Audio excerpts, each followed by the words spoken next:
এই দুনিয়া থেকে চলে যাওয়ার পর আমাদের আর কোনো আমল করার সুযোগ থাকবে? যখন দুটি চোখ বন্ধ হয়ে যাবে চিরতরে, আমরা চাইলেও আর আমাদের রবকে একটা সেজদা দিতে পারবো? আমরা চাইলেও 2 রাকাত সালাত আদায় করতে পারবো? আমরা চাইলেও কিছু দান সাদাকা করতে পারবো? অতএব যতদিন নাকের ডগায় নিঃশ্বাস আছে ততদিন আমাদের সুবর্ণ সুযোগ আছে আখিরাতে আমরা কিছু আমল পাঠিয়ে রাখতে পারি। অনন্ত অসীমকালের যাত্রায় যেগুলো আমাদের 3টি কাজ, 3টি আমল আছে, যে আমলগুলোর সওয়াবের ধারা আমাদের মৃত্যুর পরও আমাদের আমল নামায় যুক্ত হতে থাকবে ইনশাআল্লাহ। আমলগুলো জানার দরকার আছে কিনা বলেন? এ বিষয়ে যে হাদিসটি সহিহ মুসলিমে বর্ণিত হয়েছে, সে হাদিস বর্ণনা করেছেন সর্বাধিক হাদিস বর্ণনাকারী সাহাবীদের শীর্ষে থাকা আবু হুরায়রা রাদিয়াল্লাহু তাআলা আনহু।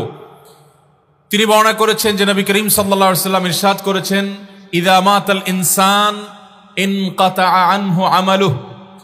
মানুষ যখন মৃত্যুবরণ করে তার আমলের ধারা বিচ্ছিন্ন হয়ে যায়, আর কোনো নতুন কোনো ভালো কাজ, কোনো সওয়াবের কাজ সে করে তার আমল নামাকে সমৃদ্ধ করার সুযোগ সে আর পায় না। আমল করার, ভালো কাজ করার সুযোগ থেকে মানুষ বঞ্চিত হয়ে যায়। যখন মানুষ মারা যায় সব আমল করার দুয়ার বন্ধ হয়ে যায়, ইল্লা মিন সালাসা। তবে 3টি আমলের কাজ, 3টি আমলের দুয়ার, 3টি ভালো কাজের ধারা এটা অব্যাহত থাকে মানুষের মৃত্যুর পরও। তার প্রথমটি হলো ইল্লা মিন সাদাকাতিন জারিয়াহ।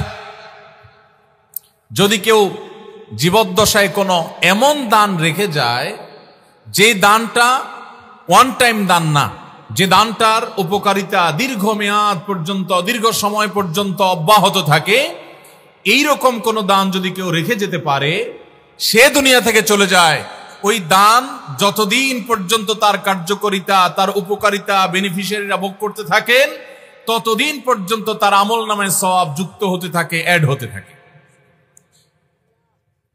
সাদকায়ে জারিয়া। সাদকায়ে জারিয়া কাকে বলা হয়? সাদকায়ে জারিয়া বলা হয় ওই দানকে যেই দানের উপকারিতা চলমান থাকে দীর্ঘমেয়াদ পর্যন্ত। যেমন আপনি একটা মসজিদ নির্মাণ করলেন, আপনি একটা মাদ্রাসা নির্মাণ করলেন, আপনি একটা ইতিমখানা নির্মাণ করলেন, আপনি একটা কালভার্ট তৈরি করে দিলেন কোন এমন এলাকায় যে এলাকায় কালভার্ট তৈরি করার মতো কোনো ব্যবস্থা নেই, তারা কষ্ট করছে। কোথাও রাস্তা ভাঙা, আপনি একটা রাস্তা করে দিয়েছেন বা ঠিক করে দিয়েছেন। আপনি কোথাও একটা টিউবওয়েল করে দিয়েছেন। আপনি কোথাও কোনো একটা গরিব মানুষের কোনো সমস্যার স্থায়ী সমাধান করে দিয়েছেন, একটা ঘর করে দিয়েছেন। আপনি একটা বৃক্ষ রোপণ করেছেন, যে গাছটা ঠিক আছে, বড় হয়েছে, ফল দিয়েছে, ছায়া দিচ্ছে, অক্সিজেন দিচ্ছে, এটা সাদকায়ে জারিয়া। তো এরকম কোন সাদকা যদি কেউ করে যায়, তাহলে এই সাদকা, এই দানের বেনিফিট, এর উপকারিতা যতদিন পর্যন্ত চলতে থাকে। যে মসজিদ আপনি নির্মাণ করে মারা গেলেন, আপনার মৃত্যুর পর ওই মসজিদে যতদিন আজান হবে, যতদিন সালাত হবে, যতদিন জামাত হবে, যতদিন ইলম হাসিল করবে মানুষ, তালিম শিখ করবে, ততদিন পর্যন্ত মানুষ শিখে আমল করে যত সওয়াব পাবে, আপনি এই মসজিদ নির্মাণ করার কারণে আল্লাহ আপনাকেও সে পরিমাণ সওয়াব দিবেন। এবং মসজিদ একা নির্মাণ করতে পারছেন না, তো মসজিদ নির্মাণের কাজে 1 বস্তা সিমেন্ট কিনে দিলেন, 2-4-10টা ইট কিনে দিয়েছেন। নির্মাণের কাজে, মসজিদের নির্মাণের কাজে আপনি অংশগ্রহণ করেছেন আপনার সামান্য সামর্থ্য দিয়ে। তাহলে এর কারণে আপনি, আমি দুনিয়া থেকে চলে যাব, যতদিন আপনার সে ইট মসজিদের দেয়ালে লাগা থাকবে, যতদিন আপনার সে সিমেন্ট মসজিদের ওয়ালে লাগা থাকবে, ফ্লোরে লাগা থাকবে, ততদিন পর্যন্ত মসজিদ দ্বারা মানুষ উপকৃত হবে, আর আপনার আমল নামায় সওয়াব যেতে থাকবে ইনশাআল্লাহ। সাদকায়ে জারিয়া রেখে যাব তো ইনশাআল্লাহ। এমন এমন অবাগা মৃত্যু যেন কারো না হয়, যে মৃত্যু সাদকায়ে জারিয়া ছাড়া হয়েছে, কোন সাদকা জারিয়া রেখে যাওয়া ছাড়া হয়েছে। এই জন্য কখন মৃত্যু হবে আমরা জানি না। আজই সংকল্প করুন যে আমার মৃত্যুর আগে আমি 2-4টা সাদকায়ে জারিয়া রেখে যাব, আমি 2-10-20টা গাছ লাগিয়ে যাব। এর মধ্যে যদি 1-2টা গাছ নিজে হাতে পরিচর্যা করে বড় করে রেখে যেতে পারি, এটা ফলজ গাছ হয়, এটা ছায়াদার গাছ হয়, এটা বনজ গাছ হয়, এই গাছ থেকে কোনোভাবে মানুষ, কীট পতঙ্গ, আল্লাহর প্রাণীকুল উপকৃত হয়, তাহলে যতদিন এই গাছ ছায়া দিবে, যতদিন এই বৃক্ষ অক্সিজেন দিবে, যতদিন এই গাছ ফল দিবে, নবী সাল্লাল্লাহু আলাইহি ওয়াসাল্লামের হাদিসের ভাষ্য মতে ততদিন আমার কবরে আমার আমল নামাতে সওয়াব যুক্ত হতে থাকবে। তাহলে একটা আমলের কথা আমরা জানলাম যে আমাদের মৃত্যুর পর এই আমলের সওয়াব আমাদের অ্যাকাউন্টে যোগ হতে থাকবে। ভাইরা আমার, যে মৃত্যুবরণ করেছে, মান মাতা ফাকাদ কামাত কিয়ামাতুহু, যার দুটি চোখ বন্ধ হয়ে গেছে তার কিয়ামত শুরু হয়ে গেছে। ভাই, তার হিসাব শুরু হয়ে গেছে। সে আসল জগতের সন্ধান পেয়ে গেছে, মুখোমুখি হয়ে গেছে। তার চাইতে অসহায়, তার চাইতে ইবাদত বন্দিগির জন্য আকুলতা, ব্যাকুলতা, অস্থিরতা এটা প্রকাশকারী মানুষ আর আল্লাহর সৃষ্টি জগতে কেউ নাই। জীবনের আসল বাস্তবতার মুখোমুখি হয়ে গেছেন তিনি। ওই সময়টাতে আমাদের আমল নামায় যদি সব নতুন নতুন করে যুক্ত হয়, আমরা যদি আল্লাহর কাছে মর্যাদা উন্নীত করতে পারি, আযাব থেকে মুক্তির কোন একটা পথ যদি ত্বরান্বিত হয়, কত ভালো লাগবে। এই জন্য আমাদের প্রিয় নবী সাল্লাল্লাহু আলাইহি সাল্লাম অনন্ত অসীমকালের যে যাত্রা, যে জীবন আসছে, সে জীবনে আমরা যেন সহায় সম্বলহীন না হই। আমরা যেন শুধুমাত্র নৈরাশ্য নিয়ে পড়ে না থাকি, বা আমরা যেন হতাশ না হতে হয়। সেজন্য প্রিয় নবী সাল্লাল্লাহু আলাইহি সাল্লাম আমাদেরকে বাতলে গেছেন যে আমাদের মৃত্যুর আগে যেন এই তিনটা সওয়াবের রুট, সওয়াবের রাস্তা, সওয়াবের পাইপলাইন যেন আমরা খোলা রেখে যাই। তার প্রথমটি হলো সাদকায়ে জারিয়া। সাদকায়ে জারিয়া রেখে যাব তো ইনশাআল্লাহ। মৃত্যু কখন হবে জানি না। একজন যুবক, একজন তরুণ মৃত্যু হয়ে যেতে পারে কি পারে না। অতএব বৃদ্ধ বয়স হওয়ার অপেক্ষা নয়, আজ এবং এখনই কোন সাদকায়ে জারিয়া, একটি নয় কয়েকটি সাদকায়ে জারিয়া। অনেক বেশি পারেন না, দরকার নাই অনেক বেশি।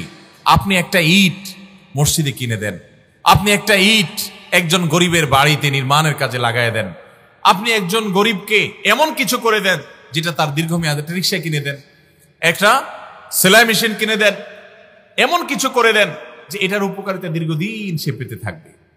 চেষ্টা করব না ইনশাআল্লাহ?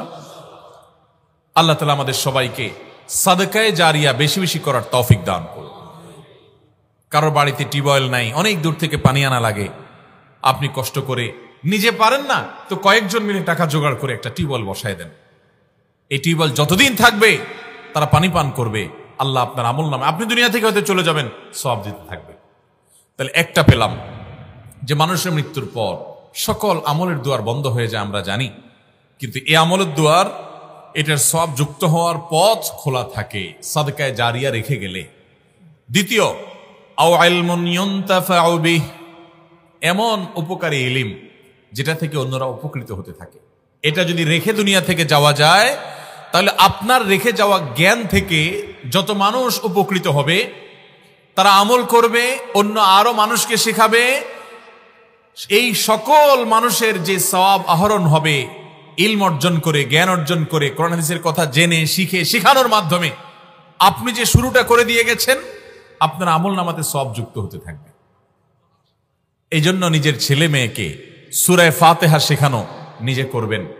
নিজের ছেলে মেয়েকে কোরআনের শিক্ষা সবার আগে নিজে শুরু করবেন, নিজে বিসমিল্লাহ করবেন, তাদেরকে শেখাবেন।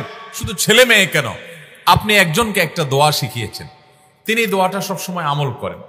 10 জনকে শিখিয়েছেন, 10 জনের ভিতরে একজন নিয়মিত আমল করেন, তিনি আবার আরো 2-4-5 জনকে শেখাচ্ছেন।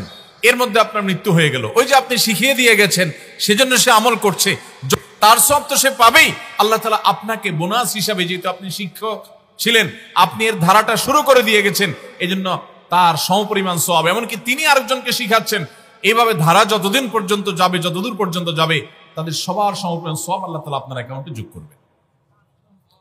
তাহলে ভাইরা আমার, উপকারী কোনো জিনিস শিখলে আমরা মানুষকে বলতে ভুল করব।